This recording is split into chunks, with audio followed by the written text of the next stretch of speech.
And joining us today include John Hare, developer of GUT FYX. John Hare with another harebrained story.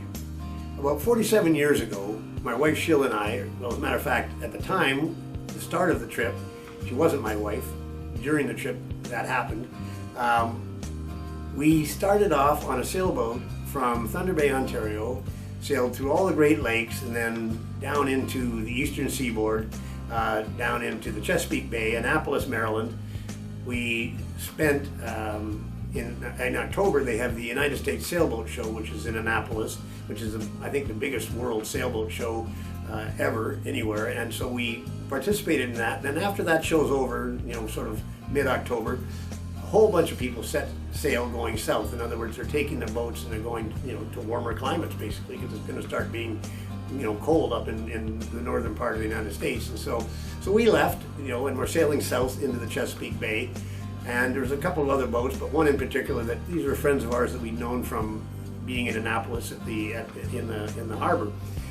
So we're sailing south, and we're a little bit ahead to start because we'd started earlier in the day, and this other boat, which was a bigger sailboat than ours, which typically the bigger the boat, the faster they go, it was coming up behind us and eventually past us. And they were friends of ours, and we sort of waved as we went by, or they went by. And so we're sailing. It was a perfect day, actually. The wind was blowing perfectly, very, very consistent and steady wind. And on our boat, we had an autopilot. In other words, you could set the autopilot for a direction, and it would steer the boat exactly in that direction, which the wind was perfect that day. It wasn't varying very much, and so we could actually set the autopilot and do all kinds of stuff on the boat. And because we sort of had extra hands, because we didn't have to steer the boat, we decided, because one thing about sailors, and this is anybody who is a sailor will know this, if there's two sailboats on the water, it's automatically a race. So these guys had gone by us. Well, we didn't like that, and so we decided we've got to try to do something to see if we can catch up to them. One thing we did have that they didn't was a spinnaker. And for us to launch that spinnaker on this big boat, it's about a 42-foot boat, with the spinnaker pole being about this big and, I don't know, probably 20-odd feet long, you normally need a crew of 3 or 4 people. But because we had the autopilot, the two of us could sort of take our time. The wind was nice and consistent, not varying around very much. And we actually got the spinnaker up, which was great. And so a lot of times when you launch a spinnaker, and other sailors will know about how the problems of this can happen, if it doesn't launch perfectly, you end up with all kinds of things. You can get what they call an hourglass. In other words, a spinnaker will knot in the middle, and you've got an open sail at the bottom and an open sail at the top, and this big stupid knot in the middle, and it's just a disaster. Well, we were fortunate. We launched, and it set perfectly. Great, now we're moving, because that extra spinnaker makes our smaller boat than the one that had passed us go a lot faster. So we eventually are catching up to them, and they're scrambling around trying to figure if they can get more sail up, which they don't have a spinnaker, so that's a disadvantage for them.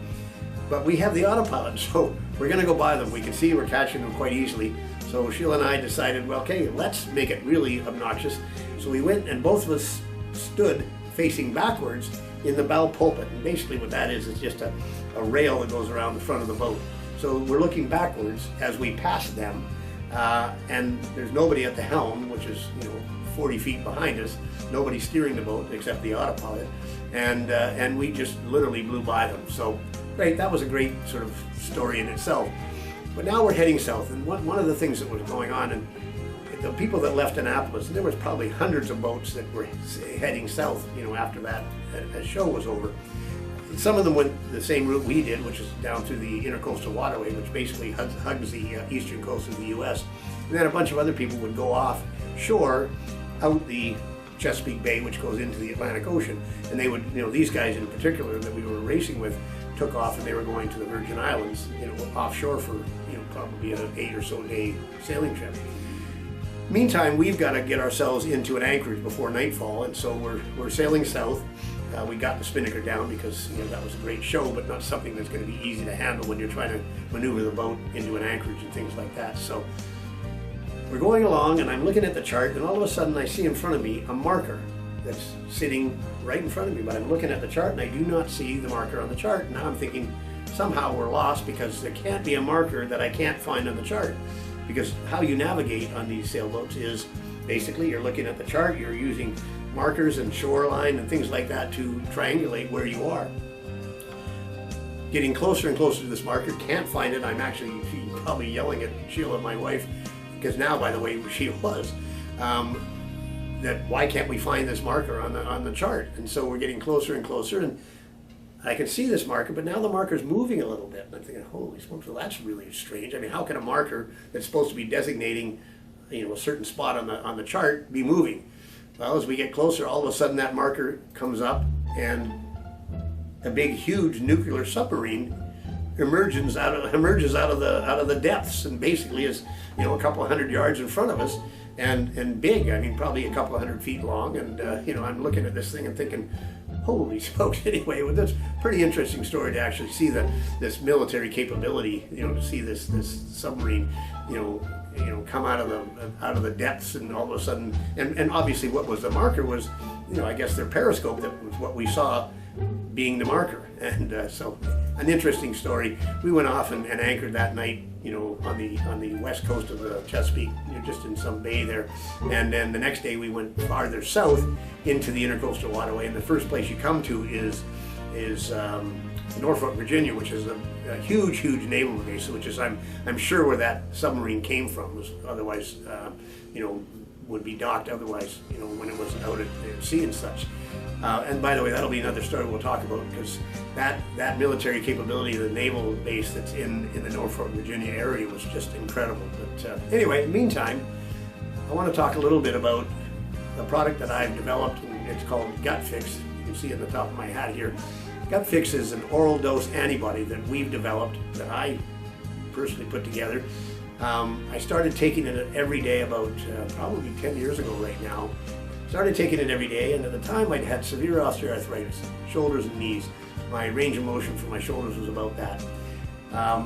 Not having any thought that taking of this antibody every day would have any effect on my arthritis, I was just checking for potential negative side effects, which I didn't expect anything. But within about 3 or 4 weeks of taking that, GUT FYX every day, I woke up one morning and the pain that I was living with probably for the last 10 years, completely gone. No pain in my knees, no pain in my shoulders. My range of motion completely back, which was kind of nice. And so I'm 74.